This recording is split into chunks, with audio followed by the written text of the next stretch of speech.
During WWE's 50-man Royal Rumble, which included a handful of wrestlers from each respective brand, it didn't take fans too long to notice that WWE superstar Sami Zayn was not a participant within the Rumble or even on the show. In fact, Sami Zayn wasn't even in Saudi Arabia at all, which is odd considering the likes of lower card wrestlers were present at the event. It was previously confirmed that Zayn would be part of the 50-man Royal Rumble match. However, it was reported just before the show began that since Zayn is of Syrian descent and Saudi Arabia broke off diplomatic relationships with them in 2012, it was speculated that his absence was to avoid upsetting the Saudi Arabian government, as WWE were given a list of rules that they had to adhere to before coming to an agreement on the exclusive deal. Initially, it was reported that Zayn himself opted against traveling for the show, as anyone who had objections to traveling could opt to stay back and not participate in the show. But apparently this isn't the case, as it's been reported the decision to stay back had not come from Zayn himself. He was effectively ruled out this past Monday when he came down with "sickness" on screen during Monday Night Raw, following a beating from Braun Strowman.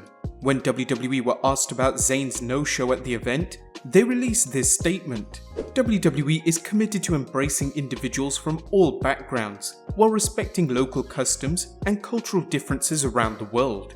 Whilst this could also relate to the absence of female wrestlers on the show, it's clear WWE have bent over backwards for the Saudi Arabian government, keeping Zayn as well as female wrestlers off the show. In other news, WWE's former resident Leprechaun and Vince McMahon's illegitimate son Hornswoggle was a surprise entrant during the Royal Rumble match, entering in at number 12 and even partly managed to eliminate Dash Wilder.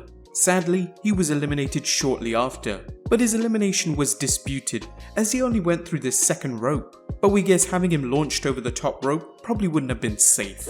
His entry into the match was a last-minute decision, however, as PW Insider noted the original plan was for him to face Robbie Arahu on the kickoff show.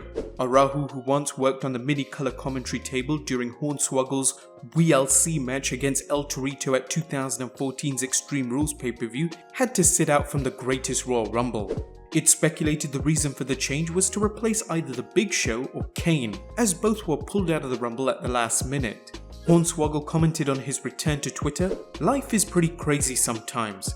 Thanks WWE for having me part of the hashtag WWE Greatest Royal Rumble.